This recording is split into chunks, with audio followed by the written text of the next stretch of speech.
There is an Akan proverb from West Africa, Odo Nyera fie Kwan.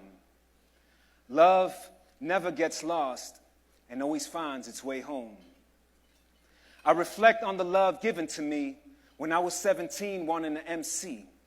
My best friends, Frankie and E, were led to a small red brownstone on 143 by our brother Franz Jerome the Pharaoh, Ram 3. We met Sylvia and Jacques, our beloved mentors, who introduced us to a member named Liz, who swore she quit the rap biz if she wasn't offered a record deal at the age of 14. And I'm glad the New York Times took notes of the mistakes made by the music industry as she authors books that will inspire generations through her ministry. This was our first session as the Lyrical Circle. Extended family sharing vulnerably, hearts opening over hip-hop and poetry, checking in to release, to relate, to survive, to one day grow free from traumas with our notebooks and each other as our only hope and therapy. Teens from the hood, so few perceive could achieve beyond statistical expectancies. But with our love for writing and their belief, we inevitably grew into artists, activists, teachers with advanced degrees, returning to nurture youth from our precious community. Because this is what it feels like to be connected in family, to belong, to those insisting in our greatness, co-raising us in Black and Indigenous tradition. This celebration today is proof of us realistically doing the impossible. From 1999, growing sisterhoods and brotherhoods out of an abandoned brownstone. So little sisters and brothers know 24/7 will be on the other side of the dial tone if anything comes up in or outside home.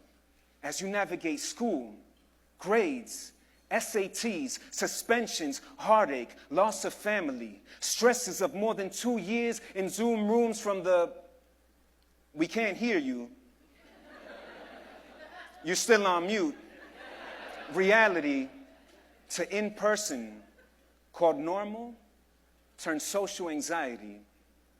We're here to walk by your side because in my vocation as poet and full-time facilitator, I realized poetry can not only be spit, it has to be lived and thus illustrated, while we ask members to write mission statements, to be life's curators, while we strive not to be saviors, but do this work to model behavior despite our imperfections and failures, because words mean nothing without motions to convey them.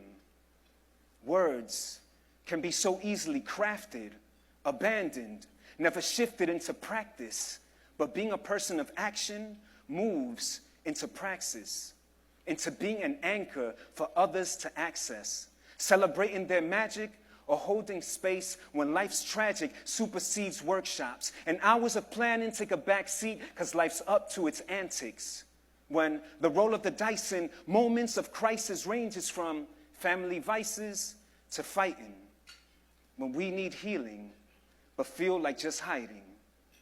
I wish I could make this pain go away, but advocating for self, surviving these hells can create paradises. What characterizes your strength in the face of 45 and tyrants, calling our uprisings riots as mayors and governors divisively push budgets advising more incarceration for minors?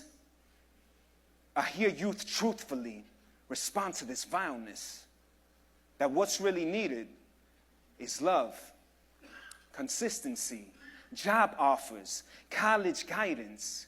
Y'all inspire us to speak when others are silent, mobilize to resist when folks fear fighting. A reminder, you are the pen, we amplifying your stylus.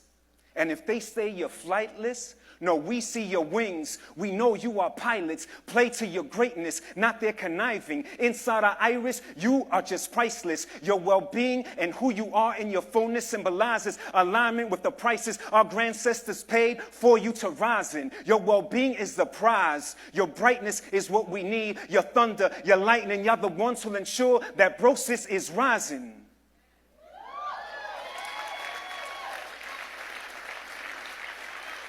Who will replace us as we become stars in the skies guiding, reflecting back the light that y'all already shining.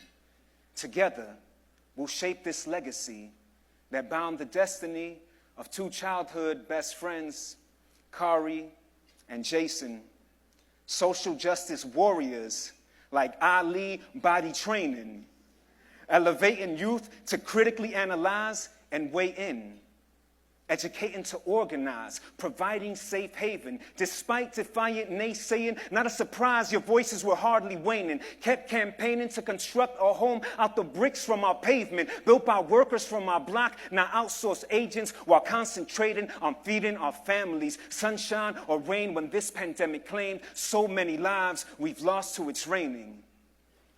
This is a love letter and thank you for your dedication and forging.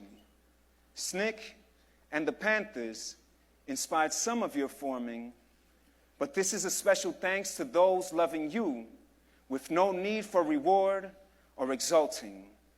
Jane Lazar and Douglas White, Minerva Egan and Chris Warwin. This community's love manifests beyond discoursing, and will accompany every member that walks past the old bricks our new homes formed with. And to our staff, always standing up, please raise up a glass.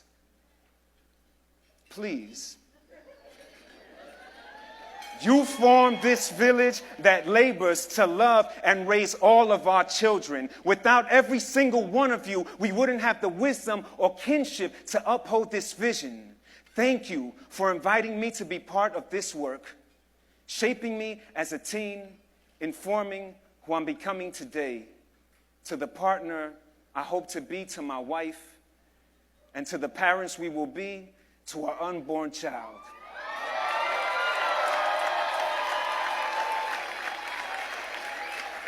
So that all of our youth know, wherever they go in life's journey, whether we're here or after they're buried, they should fear not in writing and living their poems. In their hearts, although Nyera fie Kwan will be sown, because love never, ever gets lost, and it always, always finds its way home. Thank you. Thank you so much, y'all.